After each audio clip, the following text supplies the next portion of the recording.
Ward School Number 2 in Norwich has been home to the Shenango County Historical Society since 1962. But before that, starting in 1896, hundreds of children from the surrounding neighborhood got their first taste of school here. To mark the building's 125th anniversary, the Historical Society asked several of the school's former students to share their memories. One thing they agree on, their teachers were excellent. The teachers were very understanding, considerate. I loved all my teachers. They were great. And I would say they were such a big help because you never, being a kid, you never know quite sure what's going to happen, but everything happened was beautiful. Mrs. Ruth Belden was my favorite teacher. She was very kind and understanding. I made a picture of a ship one time and colored it all in, and she was impressed, and I gave it to my daughter, and she's still impressed. She talked about it the other day. I loved Mrs. Bennington. I think her husband was a veterinarian. She was a very good teacher. All my grade school teachers were wonderful teachers. They weren't only teachers, but on many times they were, our parents. I also had Miss Smith, who was the second grade teacher. And again, very, very nurturing teachers, very focused on classroom. They had large classrooms. I think we had more than 25 children in our classroom. All the teachers were excellent teachers, except our first grade teacher, who, was brand new out of teachers college at the time. But second grade was taught by Frances Smith, and she was absolutely my most favorite teacher. We studied the Navajo tribe as an entity in itself. We made, model Navajo adobe huts from, cardboard boxes and plaster on the outside. And then finally, she encouraged us to write a note to this particular tribe we were dealing with, and anything that we could send them.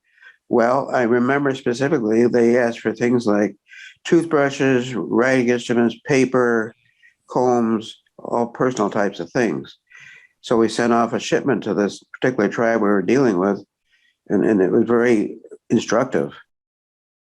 For some reason, I always wanted to be a teacher, and the school and the teachers and all had an influence because, it says, who was your favorite teacher? I think they all were so good. I mean, they were just concerned about your learning. Those who attended Ward School Number 2 in the 1950s shared their memories of one teacher in particular. Fourth grade was taught by a Blanche Tice, but the highlight of her year was that she had guppies in her classroom, and so I became the recipient of a few guppies that I got involved with, fish for years and years in an aquarium well into my college years. And she introduced me to tropical fish. One of my favorite teachers was Mrs. Tice. She loved horses, and I loved horses, but I never got to be around them. And she always liked to do paper mache masks.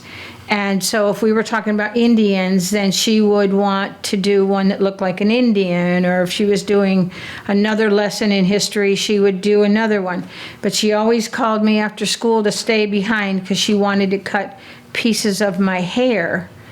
I was long and dark, and so she had enough for an Indian haircut and whatever else she wanted. Her son was in our class. Yeah.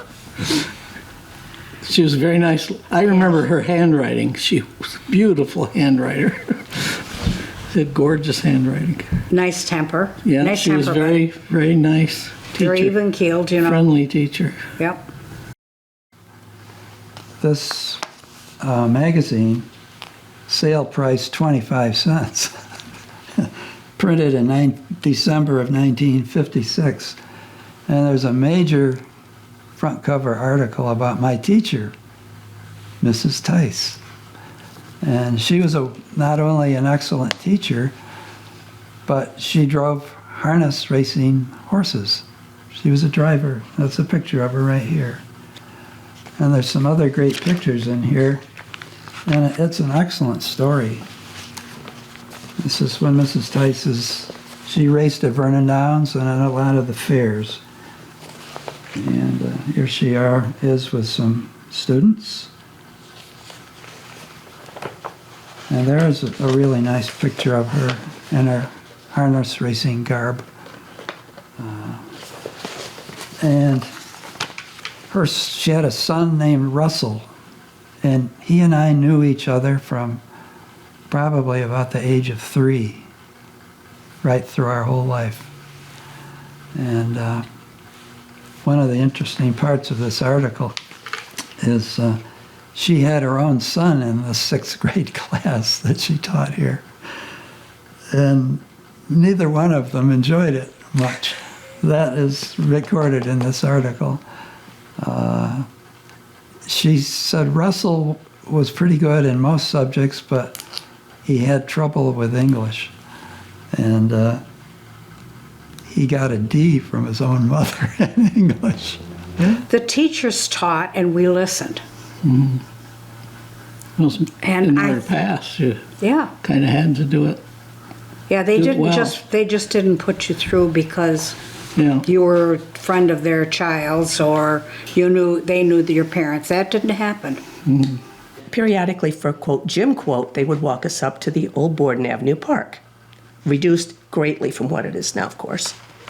They had some kind of neat equipment up there, and it was not that bad a walk, up the street and around the corner. And they had something called a merry-go-round, which is a round wooden platform, spins, had like rails like this that the kids could grab on. And you grabbed one and you ran, and then you hopped on. I'm a couch potato bookworm. I wasn't athletic, and I missed and landed on my knee.